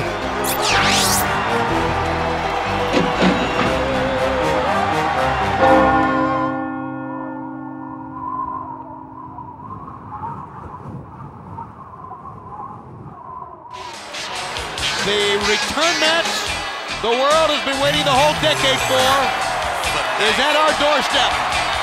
And we're back for our penultimate main event. It's Hollywood Hogan versus The Warrior. Heralded as match of the decade by Tenay, by Shivani. It's not even match of today. It doesn't get top billing. I mean, I agree, yeah, the world title is most important, but come on. This is the way bigger bout. Kind of flashbacks to Hogan Rock at X8, Triple H and Y2J main eventing for the world title, and that was a big wet fart of finishing Mania. So, but no, this was a good idea. Let's find out why. That magnificent body of the Warrior. Commentators gush and blush over Warrior's body. Which gush and blush, is this the new tag team, isn't it? Listen, this was true about in 1990. Warrior looked amazing, but not 1998, and not on the same card as Buff Bagwell and Scott Steiner. Holy shit, the fucking cut of this match. Bum rush Warrior to get the upper hand, pummel in the corner into a fucking knuckle lock. That's what he was working towards. Amazing. Test of strength into the blowjob gift from WrestleMania 6. Hogan with the selling. But Hogan with a kick to the beat, shelved down again. Commentators derisively sell the crisscross as haven't seen this for a long time.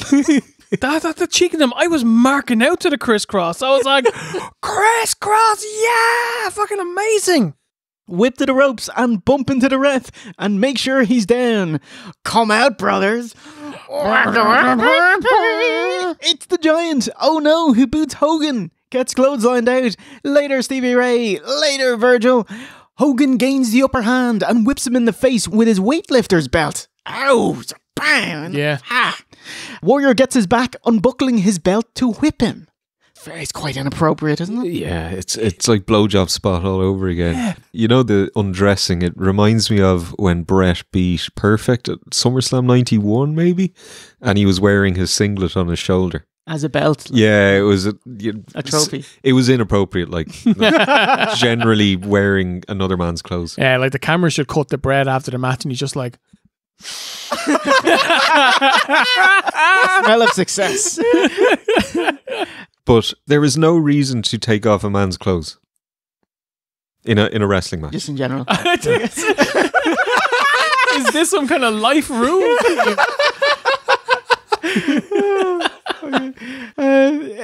In the corner, Hogan whips out a little sandwich bag. Already some flash paper and a lighter. A fucking freezer bag. A little Ziploc one like as well. an IKEA one. Yeah. It's a lighter. Hollywood Hogan. Warrior, he sells it because there's a little bit of flash, but he sells it as if it's the full thing. But the ball explodes on the ground, which is, you know, where the explosion was. So that was the big spot, the peak. Fuck. Doesn't it like singe Hogan's like tash and his like brows or something like that? Well, he said it did, but Yeah. I'm sure it didn't do a lot. But it was probably uncomfortable, quite hot. It was uncomfortable. Okay. Commentators don't cover for them. What can save this match? A Warrior log roll spot. This is the spot that the Divas do with the horny referee. And part of me was begging that we would get Warrior and Hogan rolling over the referee while he goes, "Ah!" with the big smile on his face. Hogan leg drop is the cue for Horace Hogan brandishing a chair. Warrior wigs up and runs wild. Horace gets into the ring and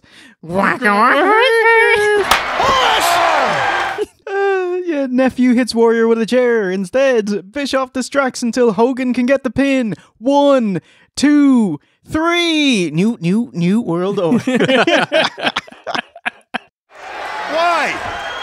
One! Hogan wins the match! Obvious to me that blood is thicker than water, gentlemen. I can't believe what we just witnessed. Lance Storm would be proud of this chair shot, guys. This is the finish of the match of the century. The two biggest names in professional wrestling having their rematch that's 8 years in the build.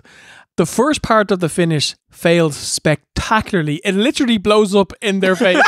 No, it doesn't.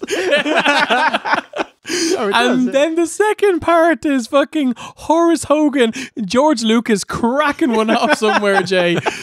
And he just goes. And then that's the end of the match. Yeah, come on. Like, I went into this match thinking it's not going to be as bad as it's made out to be. But it was. It started off posturing, time wasting, so much time wasting. And I get that that was Hogan's shtick, bit of Warrior shtick as well, you know, playing up to the crowd and all that. But get to the action, and then it gets to the action, and then you realise neither man can wrestle. So what they did in the opening is what they have. Yes. You know, and then they just go to the well again with similar spots to the WrestleMania 6 match, which worked back then when A, the crowd were into it, and B, the lads were 8 years younger. Now the crowd don't give two fucks about Ultimate Warrior at this point, and the lads are worse than they were 8 years ago. Have plenty of run-ins if you want, have plenty of gimmicks just to keep things ticking over and maybe get the crowd on side, but their attempts at a gimmick obviously failed miserably, and their run-in was the NWO B team. Is there no one else in the New World NWO Hollywood that can run in to help Hogan in this match? No. You had to focus on the future of the business, Horace Hogan. Stevie Ray. What about Vincent? Did he come out for his payday? He did, yeah. Vincent, Stevie Ray, Horace. In the payoff match of the decade to the match of the decade, match of the century, the biggest rematch in the history of our sport. Hear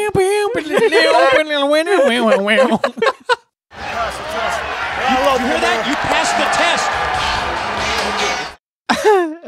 Yes, agreed. It was amazing. You know, Yeah. -5 stars, must watch bout. Yes.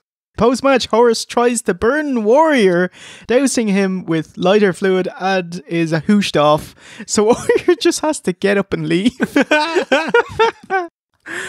I did rewatch their WrestleMania 6 match, and I'd forgotten how homoerotic this bout was. Like, lengthy meat on meat, hugging, sweaty, veiny grippage, pumping and gasping, straining and wincing.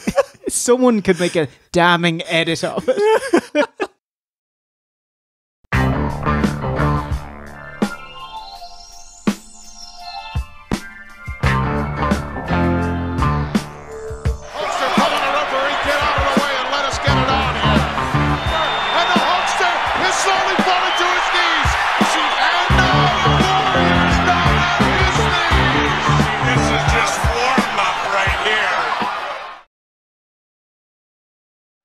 And now, this is the moment the world has been waiting for.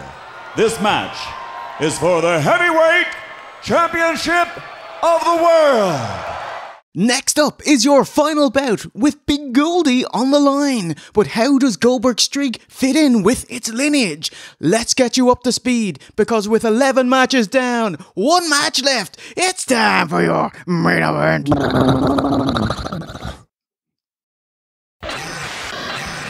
A quickie history of WCW title changes since the NWO was born. Fraser, let's do it, mate. Leg Drop Macho and the New World Organization is born, brother.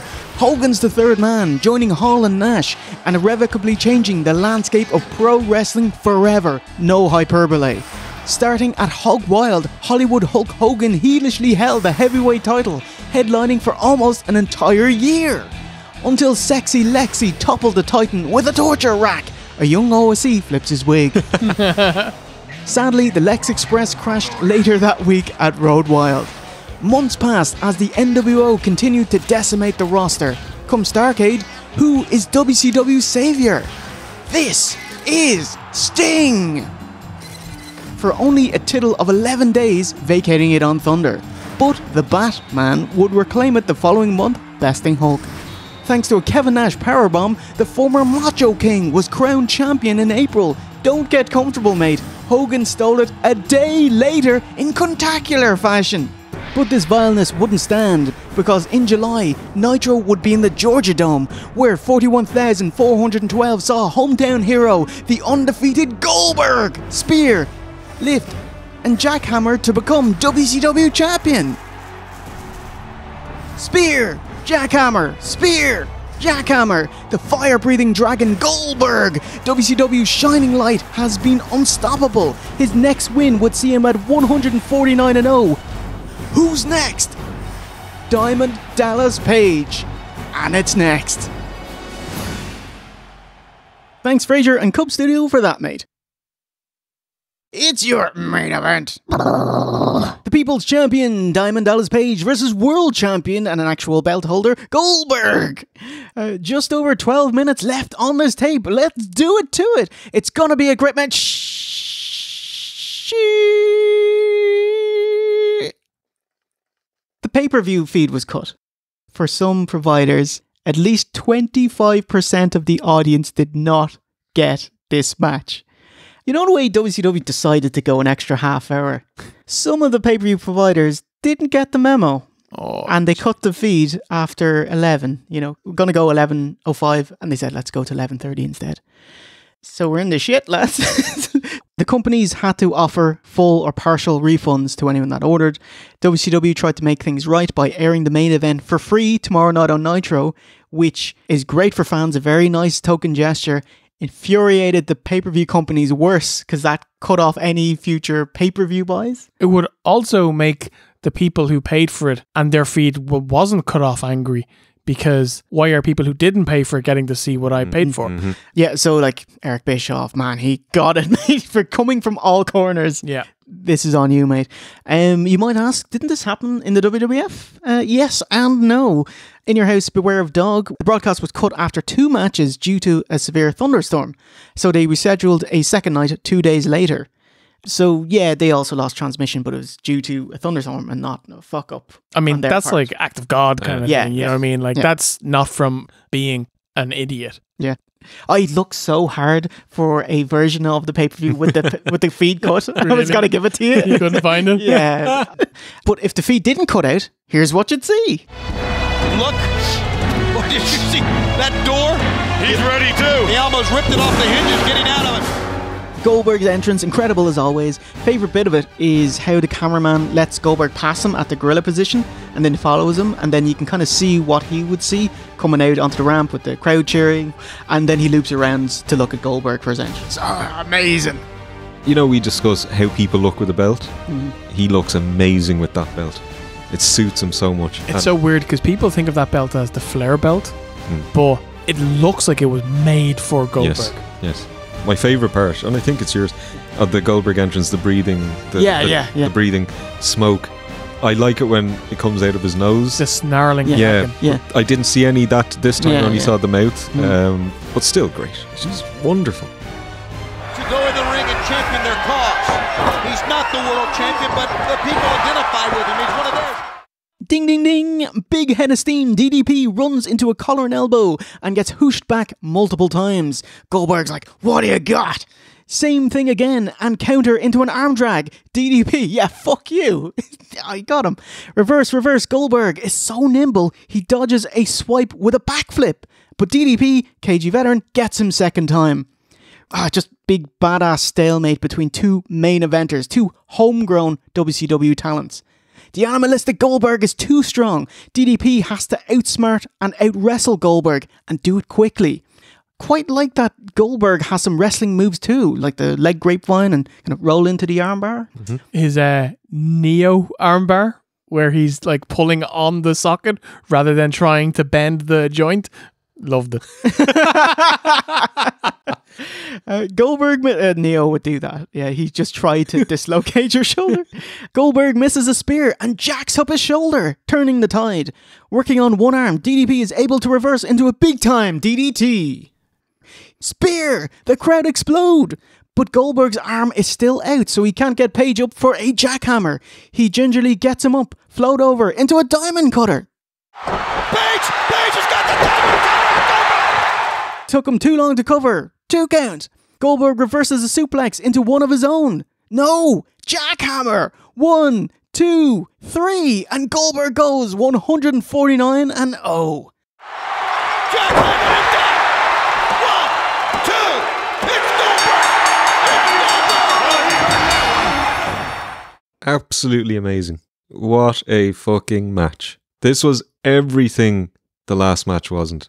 Exciting, fast-paced, hard-hitting, explosive. The crowd were fucking mental for it. You know, people talk about Goldberg, shit wrestler. No, not for me. He might not be Bret Hart, but he can fucking hang with DDP, who is a fantastic wrestler. He's athletic, he's fast, he's powerful. And DDP, the wily veteran, a great foil for Goldberg in this match. It was wonderful. One of the best matches I've seen in a long time.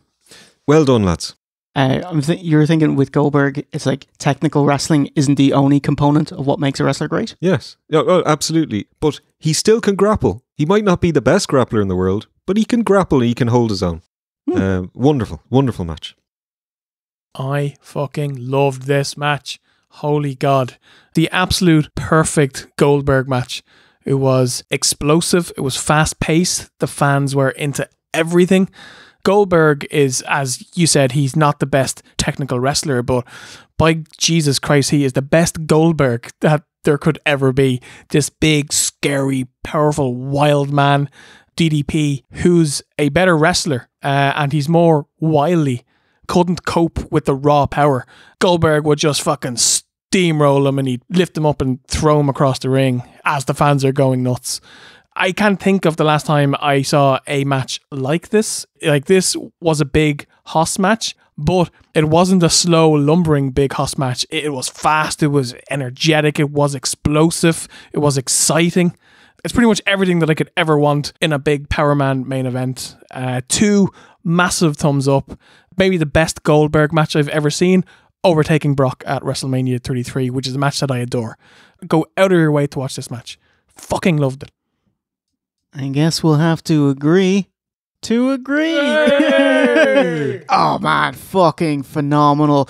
Perfect length, 10.5 minutes, no faff. Only segments that serve the storyline of the match. Each little sequence presented a story fragment and progressed it. How Page tested Goldberg, altered his attacks based on it. Brute force? No. Wrestle? Dodge? Too slow. Chain wrestle? No. Must follow up faster. He's too strong. Use his strength against him. Misses the spear. Injures his arm. The drama, how close he came to breaking the streak. He wrestled a perfect match, but ultimately came up short. I mean this in the highest praise. This was a Bret Hart level match. I love how intentional this was. Working in the power plant, these two lads, choreographing this for weeks. DDP, choreographing this for weeks. You know how limited Goldberg is as a wrestler, and goddamn DDP used him to his strengths. You wrung the absolute best out of Goldberg. You showcased the absolute best of Goldberg. So, DDP, you the man. You the man. I don't know. Is that too corny? To quote DDP on the Go Home Thunder, he took Goldberg to Bangtown. Does DDP get the credit he deserves for being able to put together a match like this? No. Because he should. Yeah, I'm right, yeah. And it's kind of sad that like people tend to laugh at him for, oh, you go in and you like book your match move for move. And it's like, who cares if the product that I get to see on my TV is white hot awesomeness? That's all that matters. I do agree, Steve, and I think it's up to people like us and other reviewers to tell people how fucking awesome DDP is. Yeah, and he's a shoot awesome human. Yes. Yeah. Delivered with extra impact. Goes for the spear. Oh, Page avoided it. Goldberg hit the post. That could be it. Backstage ska was Goldberg legit knocked himself dizzy with the ring post spot, and again with the spear as mowing down DDP, he gave himself a DDT. So his timing was off, which is why he kicked out so early from the diamond cutter. Like it was kind of at the 2 instead of 2 3/4. DDP was pissed about that and went to go find him backstage, and then he found out, oh, your days. Okay, that's grand now. Never mind. But what a spear, by the way. I know it seems like every time we see a Goldberg spear, we say, that's the best one. No, to me, that was the best one I've seen. It was a great one. I know people say that the best one he did was like on Nunzio on like SmackDown or something. Oh, poor Nunzio. Oh, no. Nunzio.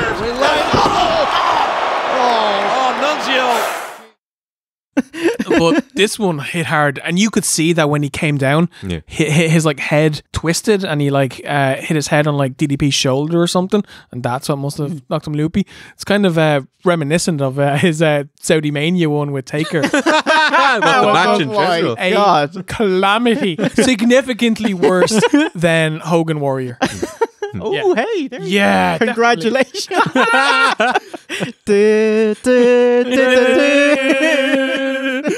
Jimmy Hall of Fame. And Shavante, see us out. Let's take it to the aftermath. This has been quite a night at Halloween Havoc.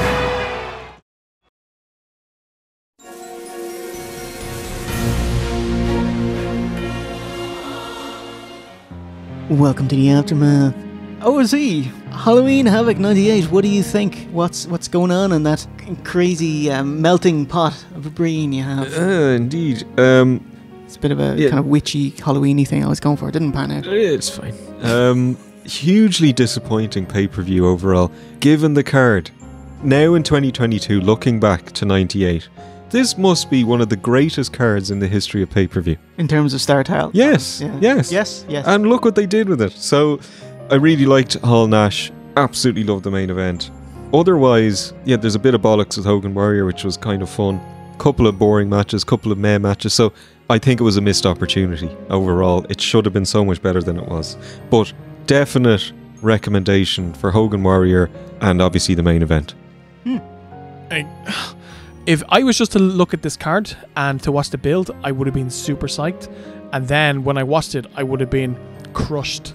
While the show is 3 hours and 15 and it's like maybe 2.5 hours of meh to bad, those last 15 minutes are so strong that I can't watch a show with a match that great and not at least say you should go and check it out. So much to my shock, I'm gonna like semi thumbs up this show squarely based on the last half hour, because we get the two sides of the coin, the terrible and the amazing, and I think that they should both be watched. Yeah, it's in general such an easy watch. One sitting, no problems. Probably because it was structured like a Nitro with promos, Nitro Girl piss breaks. They started the pay-per-view with a time-wasting dance routine. Huge night for Rick Steiner. Great. Why? He just got buried by Chucky. He's gone, Hogan and Warrior, a glorious disaster, and I love the world title main event match. WCW still incredibly hot, but it is a calamity with a shocking number of announced matches during the pay-per-view and a volume of fucked finishes. An unsustainable format that they reap what they sow in less than 6 months from now when the arse falls out. Like a great expensive variety show. Thumbs up. Give it a watch. Brilliant. No, that's a lie, but no, give it a watch.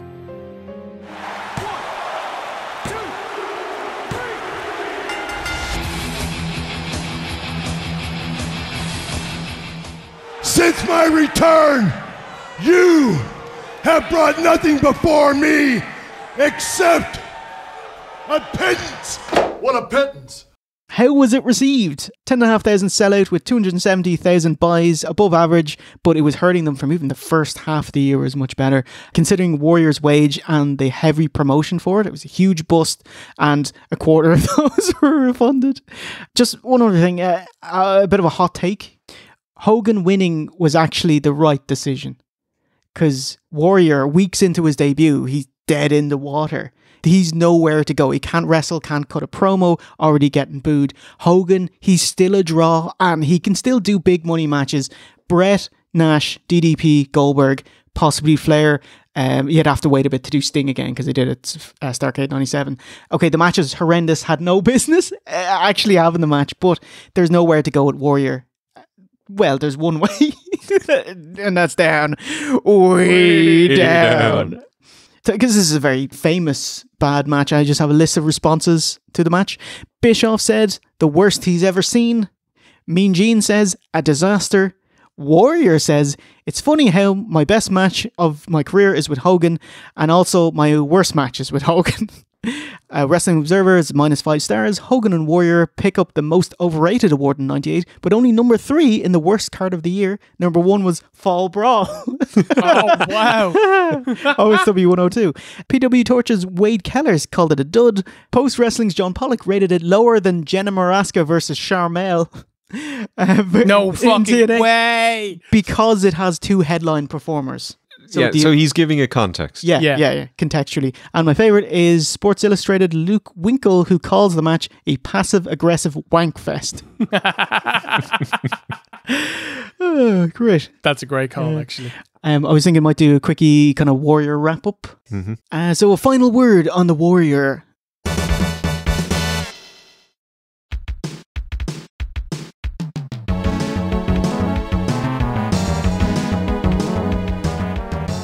His WCW run a bust, Warrior quietly exited the company. His last appearance, that Nitro, saving Ed Leslie from Horace. It's during this time away from wrestling where it all got very sour. He got real into right-wing talk radio. This morphed into writing some not even subtle racist and bigoted remarks on his blog, so much so that his public speaking events would be protested and flyers handed out informing his audience. His hate speech culminated with working himself up and shooting... I'm not going to say it. And to immediate, vociferous disapproval.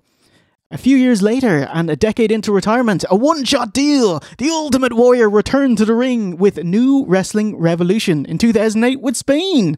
See, his daughters wanted to see him. He wanted to perform for his daughters just once, so he can show them, which is lovely. It's actually the reason that Goldberg came back to the Fed. Because his son is older now, he jogs to the ring, gasping for breath. God love him. Everyone, did you watch this match? I did watch this match. You know what? I started watching it today. And I was half an hour. What? No. There's nothing to even talk about. It's like mostly time wasting, like running the ropes. There's like lots of leaning. The old Andre lean. The old Andre, there are moments where he's panting. His heart is so knackered from years of drug abuse, roids, and working out, and mostly the Ico Pro. That would cure him. What are you talking about? That he just can't go, and it's sad. Like, I've seen sadder wrestling matches, but not many. But who wins? Who wins? Sorry. The Warrior wins. He wins the title. Yeah, he steamrolls Orlando Jordan, wins the title, and then immediately vacates the belt and goes back into retirement.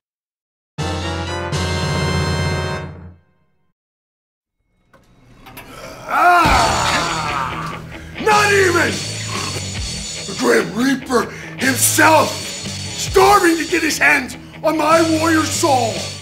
Time heals all wounds, and in 2013, Warrior dipped his toe back into the water, signing a licensing deal allowing WWE to make action figures and be in WWE 2K14. If you are a long-time wrestling fan, seeing Warrior involved with WWE again, such a freaking trip. Holy, because he has an awesome trailer ad for it, where he's just, I'll do this, That went well, and Warrior was welcomed back into WWE's fold, culminating being inducted into the 2014 Hall of Fame. The writing is already on the wall. and it's not going to be anything personal. When it's time to go, it's just going to be the way it is. Eerily, what would become his final public appearance ever, the next night on Raw, he bade farewell to his audience, talking about how every man's heart beats its final beat. Every man's heart one day beats its final beat. His lungs breathe their final breath. In the wake of his death, WWE established the Warrior Award, something he alluded to in his Hall of Fame speech, although Warrior wanted the Jimmy Miranda Award to recognise WWE's behind-the-scenes employees. Miranda was part of WWE's merch department for over 20 years, but WWE perverted it into a feel-good publicity stunt award. There's a lad with a double liver transplant. Get up here.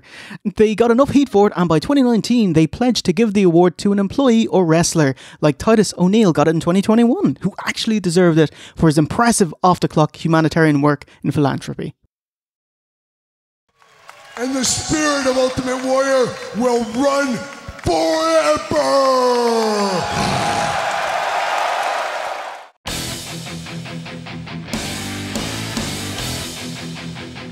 So some dizzying highs, terrifying lows, and creamy middles for the person warrior and the character warrior, you know, uppercase, lowercase W's. A comic book superhero come to life, a colourful, muscle-bound madman who is iconic, inimitable, who preached show no mercy, for your greatness will silence them all, and taught us to always believe. And some other things I can't repeat.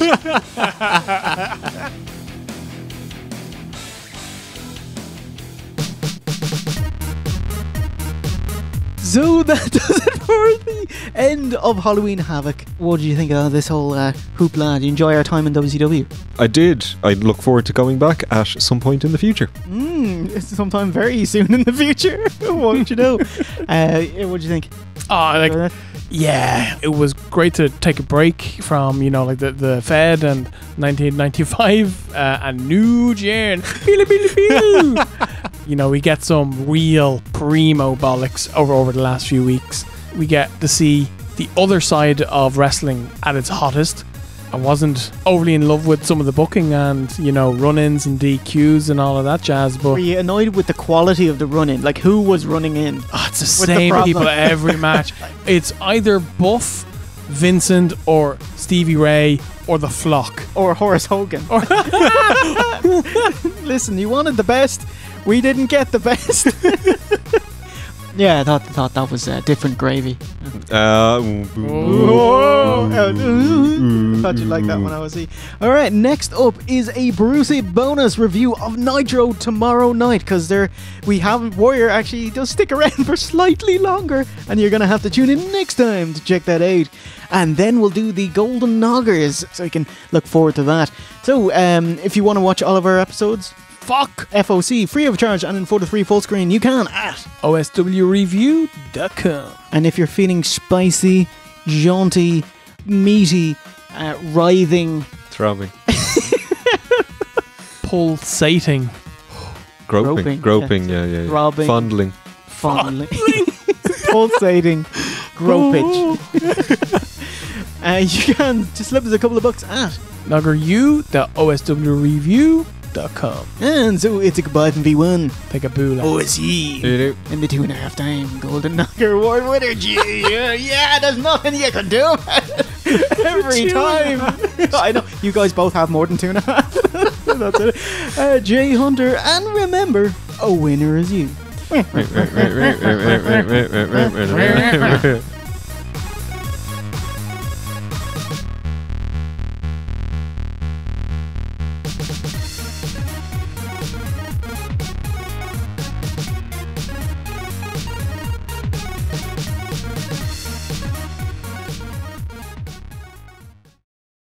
Even eloquently misplaced pieces of your history